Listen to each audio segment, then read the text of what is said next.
Casualties. Fatalities. Humanitarian crises.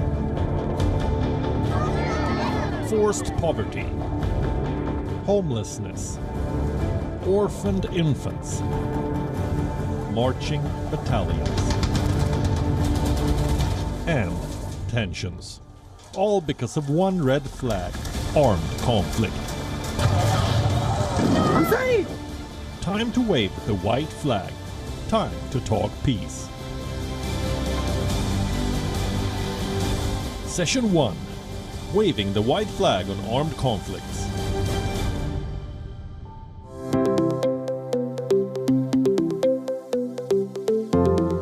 And the dialogue partners for this session are Jane Hull-Lute, former Deputy Secretary of U.S. Department of Homeland Security. Yoshihide Nakayama, former State Minister of Defense, Japan. Marko Mikkelsen, the Chairman of the Foreign Affairs Committee of the Estonian Parliament. Shah Mahmoud Miakhel, former Deputy Minister of Interior, Afghanistan.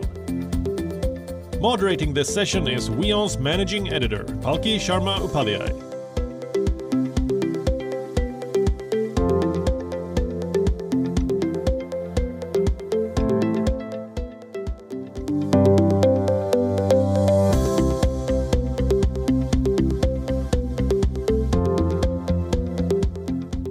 Welcome to the first session. I will start with Jane. And I think we can start by talking about the current war, the war in Ukraine that the whole world has been following almost 3 months now. Where do you think it's going? And a question that is often asked is this, that if Vladimir Putin started the war, do you think President Joe Biden is making sure that it doesn't end with his policies and decisions? Thanks very much for having me. I think any conversation that's entitled Waving the White Flag on Conflict ought to begin by dispelling the myths that we have about violent conflict. One of the biggest myths about war is that it somehow happens in the passive voice. War breaks out. War is not the weather. And we act very often like it is. Oh, it's going to rain. Oh, war is going to break out. War is not the weather. Another myth is that poor people kill each other. Rich people will kill each other too. Another myth is that conflict might be religious or ethnic. It tells us why people might be different. It doesn't tell us anything about why they've decided to kill each other over those differences. The war going on in Ukraine didn't break out. It was launched by Vladimir Putin with the aim with his stated aims of erasing Ukraine from the map. He's not succeeding. Who is? I don't know that anyone is succeeding at the moment. I think the Ukrainians are putting up a remarkable, brave, and determined defense of their country. And I think as long as a single Ukrainian draws breath, that will continue to be the case. And since we are focusing on the active voice, who, like I asked in the first question, is making sure that this war does not see a conclusion? Yeah, I think there are no straight lines in war. We know who started this war. None of us are very sure how it ends. Marko Mikkelsen, who should take the onus of trying to ensure that this war ends? And I could rephrase this question and say, who is profiting from this war? The criticism has been that if this war was triggered by Vladimir Putin's desire to recreate the Soviet Union, NATO's expansionism also must take some part of the blame. I can say I know who will win this war. The peace will win this war, but Ukrainians and Ukraine and their territorial integrity and sovereignty will be preserved and totally anchored in the future world order. Otherwise, if this world will end differently, what I mentioned right now, we all are going to be victims. Estonia, as a small nation, understand very well that peace can have two faces, at least. You started today our session telling that in May 1945, World War II ended. For our nation, this wasn't the end of the war. It was start of occupation for more than 50 years. And for Estonia and other Baltic states and a number of other nations, actually World War II ended only at the end of Soviet Empire, Soviet Union, 1991. Last occupational forces left Estonia only in 1994. And this regard, for us, the lesson what we learned from this tragic history was that as a small nation, we have to invest into cooperation with our nation who very much value a rule-based world order, that all the nations, small or big, are committed to what they have agreed upon internationally, the level of the United Nations or other organizations. Multilateralism is something what is our mantra, of course. And then you ask about NATO. I totally disagree with the view that NATO, there is existing some sort of NATO expansionism. NATO can't expand if those people who would like to join this alliance of defensive alliance are not ready or not willing to join. Think about Finland and Sweden today, who make historic step in their history, asking their leaders to join this defense alliance. And this is the case again, and we see that why they do this. They understand that only way to preserve peace, stability for Northern Europe, for their nation, is to work closely together with other nations who very much share the same values and understanding what peace means and how to preserve peace. Well, that's what politicians say. It's about values. There's a lot of politics as well. You said that NATO is an alliance against a threat. From what I understand, the raison d'etre of NATO was to take on the Soviet Union or to check the threat from the Soviet Union. When the Soviet Union ceased to exist, why did NATO expand?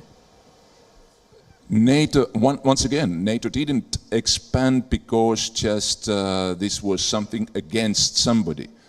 Unfortunately, as a journalist, I worked in Moscow in mid-90s, and I witnessed myself covering First Chechen War, that actually the end of Soviet Union didn't mean the end of colonial and imperial Russia.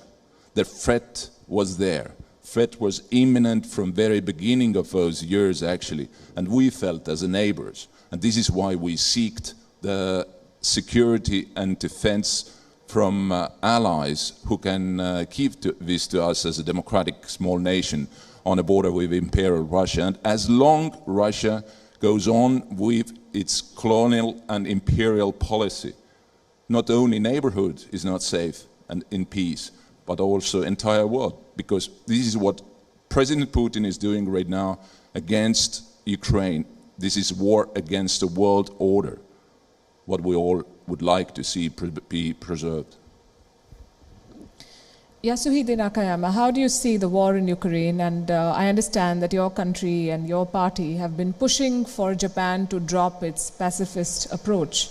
Do you think arms are a guarantee against wars? Okay, thank you. Before I'm beginning answering your question, I would like to say thank you, CEO Sudhir, to inviting me far away from Japan, paying air ticket and very comfortable hotel. Thank you. But I'm very uncomfortable with this chair. For the Japanese people, it's too high, so make it lower next time. And also, my English skill is not so good. I learn English by myself from Hollywood movies called Beverly Hills Cop 1. So my English is a little bit rough sometimes, but I'd like to say sorry at the beginning. So, and also I'd like to say, UAE citizens, I really respect your attitude to your own president. He just passed away. I send my condolences, His Highness Sheikh Khalifa bin Zayed Al Nahyan. he opened this country, and as Sudhir-san said, His Excellencies established a distinguished work. We, the Japanese people, really respect his dignity. So thank you again, and listening my beginning speech. So I'd like to answer your question. So Mr. answered about the Estonia vision. But from Far East, how I can see the Russians' activity. 1945, 15th of August, the war ends. We, the Japan, surrender. And the emperor announced we surrender.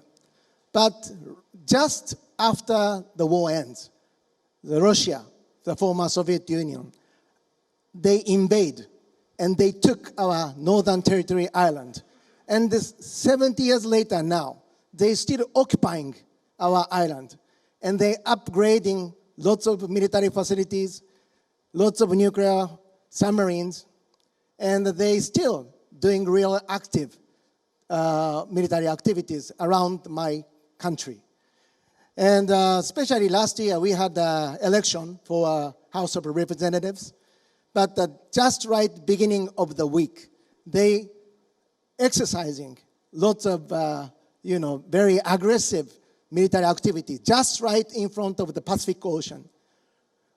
Of course, Russian people said, and the politician says, in Japan, there is a United States bases, and they might have nuclear weapons. And do you remember, Japanese people? The US dropped atomic bombs in Hiroshima and Nagasaki.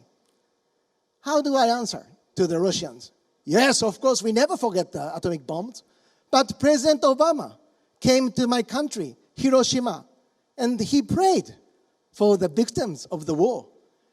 And we also went to Honolulu, Hawaii, because we fight against the United States. And we bombed to the Pearl Harbor. Of course, this is a history. And, but please remember, we, the Japan and the United States, when we started the reconciliation, this is the start and the beginning of the war time. At the beginning of the war, we already started to get to know each other. And now, the 21st century, we, the Japan and the United States, is the most strong allies and the most trustable friends, I think, all over the world. And we are now challenging and tackling the difficulty issues in front of us. And we, the Japan, try to make a strong strengthening during the FOIP, Free, Open Indo-Pacific. And especially the WION exists in India. India has, of course, a neutral policy, but historically, India, also Japan, is a very good friend. And we are, the friends of Quad. So I hope the Russians' neighbor is not just the Europeans. The Russian neighbor is also just Far East. The Japanese also have lots of fear and threat watching through this conflict and the invasion on Ukraine by the Russians.